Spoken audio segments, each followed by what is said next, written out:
Coming up, we're going to talk about some of the latest Universal Orlando news. From an undisclosed location in Orlando, Florida, this is the Universal edition of the Diz Unplugged.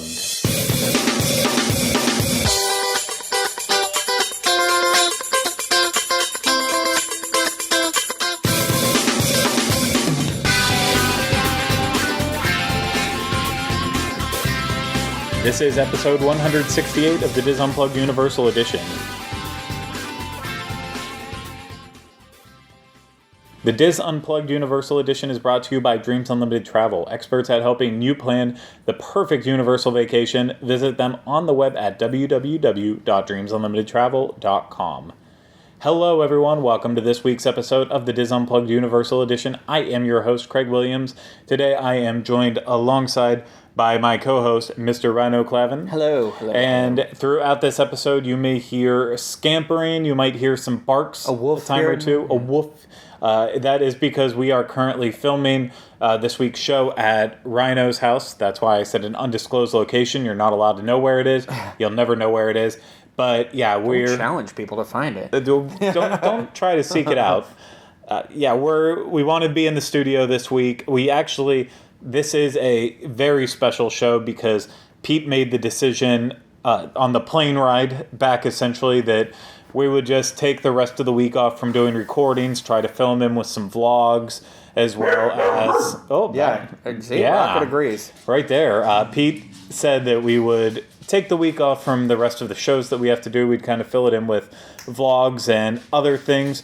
So the only reason why we decided to end up doing this was just because there actually ended up being a lot of Universal news that we wanted to talk about. Yes. And I just didn't really want to wait another week after that.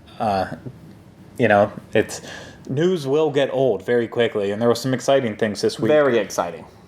So now that we got that out of the way, we gave you the warning that it's going to sound weird and we're not in our normal studio. Why don't we just get cracking to the news? And the first thing that I'm going to start with is, while we were gone, we finally received the dates for Halloween Horror Nights. Yes, and I am super excited about this. Nice and long event again this year. Oh, a very long event. So it will be running on select nights from September 14th through November 3rd. Ooh. So I can go over all the dates if you want me to. I'm not going to, though, because that is a whole heck of a lot of dates. Just know that it's basically every single day of the week, like always, once it gets into October, except for Mondays and Tuesdays. That last week of September, it's only on the 23rd, the 28th, and the 29th. So they're skipping the one Thursday in there. But like always, once it gets busy, once it matters, it's going to be that 5 days a week. Is it, what day of the week is Halloween on this year? Halloween this year is on a Wednesday, so we will right be... in the middle of the week. Yeah, right in the middle of the week. So nothing that I like more than a lot of weektime drinking. And we'll get the opportunity to do so on that. So along with the announcement of the dates, there was actually some extra announcements about some of the tickets that are now available. The big one is a Halloween Horror Nights Flex Sunday to Friday plus one night free ticket. You get that online for $78. Essentially, there's a whole bunch of dates listed, and you get to go on one of those nights, and then the next one is free. So that's essentially 2 tickets. That's a pretty good deal. It's only good for the Sunday to Friday dates, but you get 2 tickets for $78. That's a fantastic price. Yeah, that's when I want to go normally. 2 for you, right? Yeah. It's not the 2. You don't take a friend. It's 2 for you. So. Yeah, so that's pretty good. You don't want to go on the Saturdays anyways. That's what I've learned. Exactly. So I think that's a fantastic ticket. Along with that, they've also released some of the vacation packages that are available, and they have that every year now. There's other details about the Unmasking the Horror, the VIP tours, of course, all the early information. We'll get the actual individual night ticket prices later on, as well as annual pass prices and all of those details. They're still to come, but... I'm laughing because the dog is rubbing against simultaneously both Craig and my leg at the same time. So it's making for an unusual sensation. I will say I got some wet nose on me at least already once or twice. So that's something that they're just very excited about Halloween Horror Nights as well. Oh, they should be. I dressed them up for Halloween. Yeah, so. I bet they're going to bark over the next announcement, and that is we finally have our first house announced for Halloween Horror Nights. So excited. It's like they're starting at an 11. Oh. And just, they don't know I don't know where it's going to go from there, but I'm super excited because we are going to be going into the Upside Down and getting a Stranger Things Season 1 house. Yeah, it's absolutely incredible. This has been rumored now for a long time. People last year, we were sitting around saying, I really want a Stranger Things house, and it didn't happen last year, obviously, but Universal was able to make it happen this year, and oh my gosh, this is one of the biggest gets that I think they've ever had. The fact that we're going to have a Stranger Things house. I just can't even, I start to think about it, and I think about how we've had, the snow houses, where it's, winter and you go in and it's snowing, but there's going to be, a house where, maybe it'll have, the ash coming down, it's the Upside Down, and there's going to be a crazy Winona Ryder holding Christmas lights, and we're going to be in the living room, and we're going to get to see, this, wow! Oh, yeah. Wow! And getting to walk through and listen to that music, too. Oh, gosh. It's just going to be... it's going to be one of those houses. This is the first time where every single time I go, I'm going to have to go through this house at least once, assuming it's done right. But they say the the Duffer Brothers are working with Universal Creative to help make this an incredibly as authentic to the show as it can be. Right? Yeah. So I'm excited. And I mean they do this every time they bring in an intellectual property. They always had Greg Nicotero Nicotero come in from The Walking Dead. Yeah. Obviously, they worked with Ryan Murphy on American Horror Story. So, and even to the movies when they really got a lot of help from John Landis with the American Werewolf in London houses. Mm-hmm. So this is just second nature to Universal trying to put on the best presentation they possibly can. You mentioned some of the locations. Universal did tell us that, and I quote, "You'll faithfully follow the storyline starting off on Mirkwood and then quickly moving inside Hawkins National Laboratory, where things have gone terribly wrong. About that. Okay. From there, you will experience the most memorable moments and environments from the show while being hunted at every turn by the Demogorgon. And of course, you'll step into the mysterious darkness of the Upside Down more than once, whether you like it or not." So it sounds like it's not going to be just moments from the show completely recreated. It sounds like you're actually going to be chased the entire time by the Demogorgon. That's kind of based cool. on that. So we're kind of in Eleven's perspective because she's kind of being chased by it through the whole season. But I even think about those scenes where Eleven was in the sensory deprivation tanks and it was all, how they always have the black hallways, those will actually be in story this year. I know, Rocket, it's okay. He's very excited. Yes, yeah, they're big fans. They watch the whole season, the series with me more than once actually, but yeah. Yeah, no, it's I think Demogorgon. Oh, so funny. I think this is going to be really well done. It's going to be easily one of the most popular houses. I think if the It house comes to fruition, that would be the only thing that would probably be more popular, just because it really just blew everyone away. And it was kind of one of those sad, I don't want to say missed opportunities, but one of those ones where you're like, oh, we thought for sure it would hit them, but it came out in September, and so the Halloween Horror Nights is already being put into production a year ahead of time, so it's kind of hard to really measure the reception of some of that stuff. Personally, though, I feel like Stranger Things is a better fit. I feel like a lot of what makes Halloween Horror Nights great, especially the mazes, are when they're able to really translate those big, wide, iconic moments. So I think about the scale that they had last year with some of the houses, specifically, why can't I even remember the name of The Shining. Whoa! That one, things got intense there. Not The Shining. The corgis aren't here. This is Torrance. They are not happy by whatever is happening outside. That's enough. A lot of dogs in this neighborhood. Yeah. Probably can hear my shrill voice. Exactly.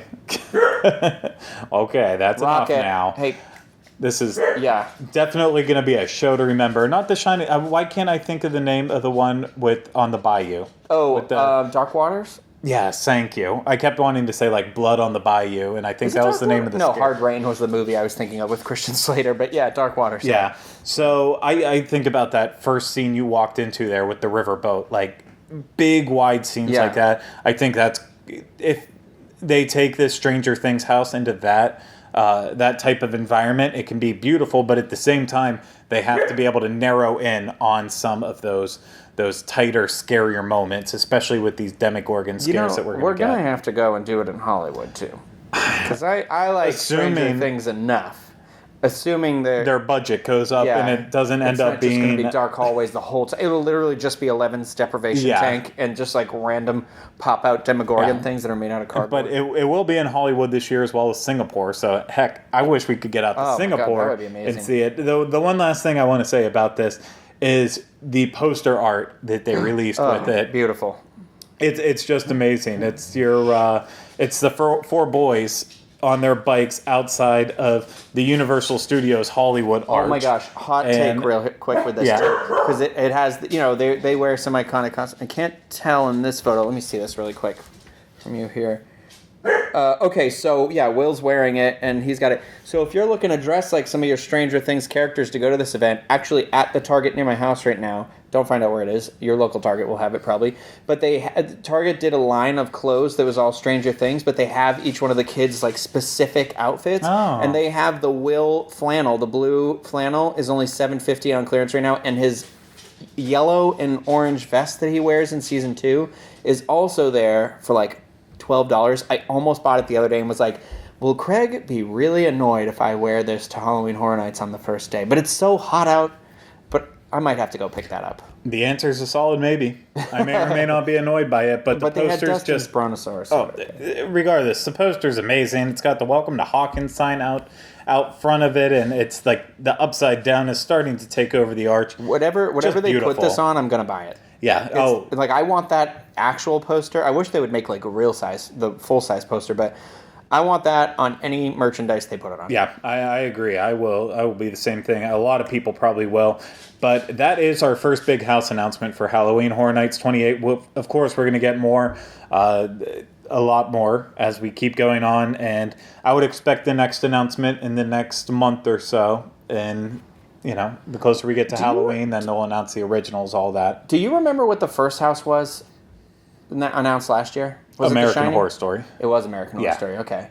Because I don't know that they're going to have one because they kind of mind all the seasons. But, I mean, if they bring back ones and redo some of them, I'm okay with that too. Right now, the word on the street is that Cult will be they are going to go a part of it. So we'll see. I'm just thinking, like, where the announcements start. Do they start with their biggest announcement first and then go to the medium ones after that? Because if this isn't their big thing, I don't know what is. Yeah, this is definitely, like I said, I think this has the potential to be the top one. The only thing, if it does actually happen, I think it will be a more popular house.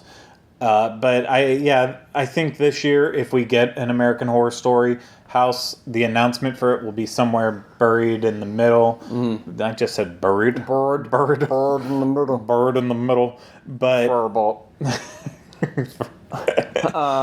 we're still tired and exhausted from Italy, so the dog is licking my knee right now. Not sure which one. It's Rocket. He's the one making all the noise and doing the licking. So what an interesting show. I'll say that for sure. But that's going to take us off of Halloween Horror Nights. And the last thing we're going to talk about, this is more of a mini show, not a full one. We'll get back to the full ones once we're back in the studio, but we felt like we needed to talk about this stuff for a little bit. And that's as of today, literally as of this morning, Universal finally revealed the name of the 2 brand new hotels that are popping up on the old Wet n Wild spot. So you might remember back from last year when the announcement came about these 2. It didn't have a name. We just knew that it was kind of have a beachy theme to it. A lot of whites, a lot of blues. Beachy. A beachin' theme. Yeah, a beachin' theme. A side note, on our Italy trip, there was one day where... we can't say it. We were on a bus, and the guide kept saying beach over and over she was saying again. they have a lot of rocky beaches, and the way she was saying it, the word beach was not translating quite correctly. So she just kept. Yeah. It sounded like she was just being. She was just saying the B word all over fed and up over with again. everything, Yeah. and she just kept saying it over and over. It was super funny, but you're not here about that. You're here to hear the name. Oh, sorry, I almost said it. You're here to hear the name, and that name is Endless Summer. yes, Universal's Endless Summer Resort. I don't know about this name. For me, I mean, we're in a hot place, so naming a resort a hot thing after that, which I guess there's the Polynesian and there's what's the one at Universal, the South Pacific one. Royal Pacific. Royal Pacific. I don't know why lately I can't remember. Or Cabana Bay Beach Resort. I guess, but when you say endless summer, it's just the summer here is like living on the sun. Bless you. So it just feels I wish It they feels accurate. yeah. I wish it had been a winter themed resort. But people come that'd here be for cool. summer. Yeah. I'm open to it. I'm excited, with anything they do. No, I understand, and it's an easy aesthetic to put together. It's very easy to make things feel beachy. So I get it. Like I said, it's not. That's the name of the full resort, Universal's Endless Summer Resort, but it's comprised of two different hotels. So I'm thinking of it the same way we have Cabana Bay Beach Resort. You have technically multiple parts to it. You have the Cabana Courtyard, then you have the why can't I think of the name of it's not the Lazy River Courtyard. Heck, it might be the Lazy River Courtyard. But you have those two different sections. This one is comprised of two different hotels. You'll have the Surfside Inn and Suites, and that's going to open in summer of 2019. Oh, and then good timing. we'll also have the Dockside Inn and Suites, and that will open sometime in 2020. I wonder if they're going to put a body of water over there. Yes, there will be a body of water. Oh, okay, because I was going to say these all seem to be very specifically water themed. You just have to make sure if you go by the water, you're on the body system. The body. Body. So that was our fault. Reaction. That was our fault. So the other big announcement of this is that it's not going to be a part of their Prime Value hotels. So Prime Value refers to Cabana Bay Beach Resort.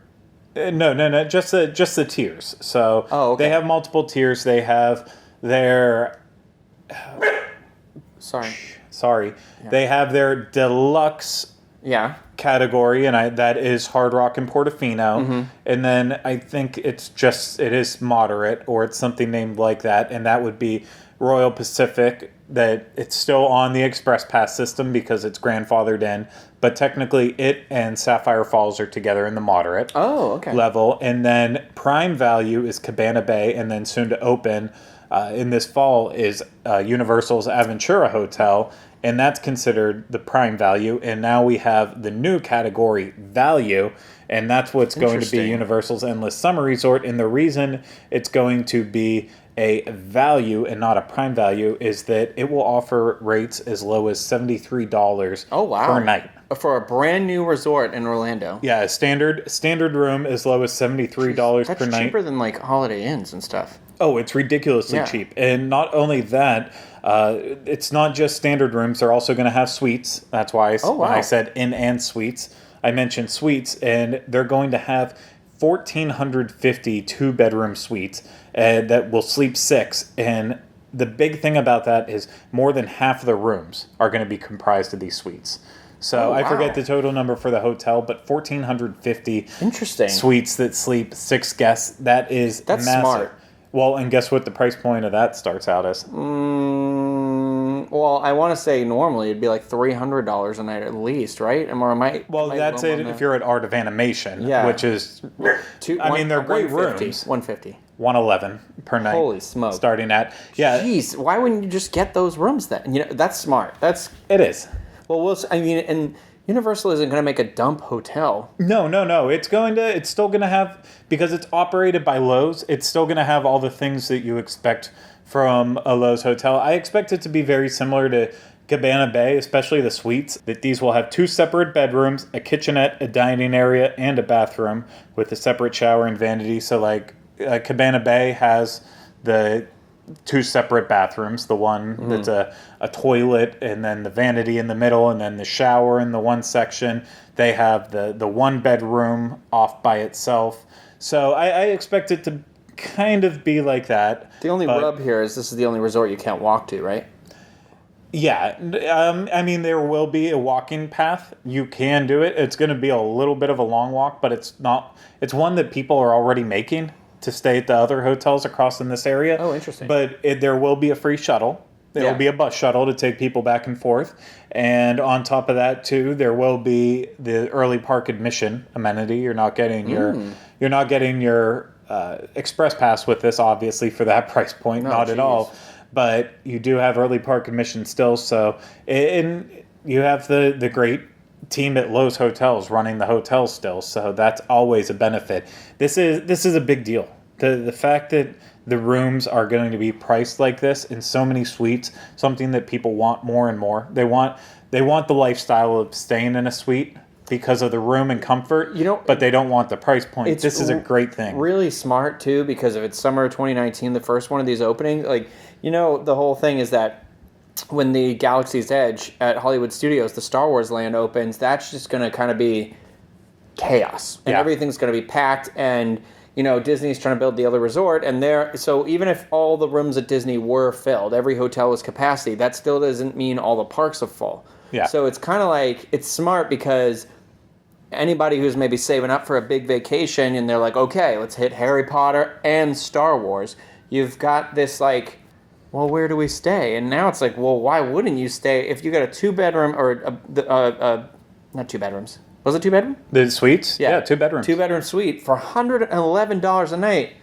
And you're like, not that area of iDrive is for tourists. Yeah. Which, if you're staying there, you probably are going to be a tourist. And so you have amenities that you can literally walk to outside of your hotel there too. So it's kind of, I don't know. It seems like a really smart way to attract people over. They're going to make money on the resort whether they go in the park or not, Yeah, and here's the thing. If you're worried about paying to park at Disney, if you're worried about the cost of transportation, getting back and forth, if you're smart enough about it, I think you could easily get in at a good price point at this new hotel with a rental car and having to pay to park at Disney if you were to drive over there, and it would probably still cost less. I'm even thinking if you're just Ubering back and forth, it could still end up being less. Maybe. I mean, we'd have to price it out. Maybe maybe when we get to closer to 2019, we'll do something. I mean, all I know is from my house north of the Magic Kingdom to Universal, it's about a $16 ride. Mm-hmm. So from Walt Disney World over there. Yeah, I think from here it's under 20, and I'm like. You're past. I'm on the other side of the resort. I think you could easily know that back and forth you're looking around $30 to $40, which that's also not a bad thing. If you're going to make Universal $20 to park at Disney anyways. Yeah, if you're making Universal your primary place and you just want to run over to Disney 1 or 2 days, not really bad. But regardless, very very exciting. The name.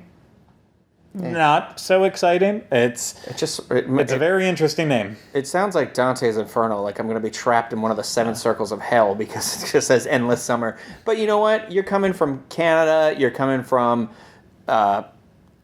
why can't I think of anywhere else that's cold? Michigan. Antarctica. You're coming from all these places, that are very cold. You probably are like, endless summer. Yes. The Himalayas. It's different. I sweat if it's 60 degrees outside, so it's fine. Also, our arms have been down the whole time to pet the dog, so they won't this is going to look so awkward when I watch this back. Yeah. Shaking. Yeah. I already fell asleep. Who knows? I could see them changing the name on this one, going back and being like, I don't mind the names of the individual resorts. No, not at all. It's just the weird... Endless Summer. I wish they had named it like Camp Anawana. It sounds like a Beach Boys album. It kind of... It is. Oh, okay. It is a Beach Boys album. Ooh, I want to get to Bermuda. Endless Summer Resort. Okay. There's the singing for this episode. So there's only... That was the big news that I want to talk about. There's only one other thing I wanted to mention, just because it was cool and it just popped up.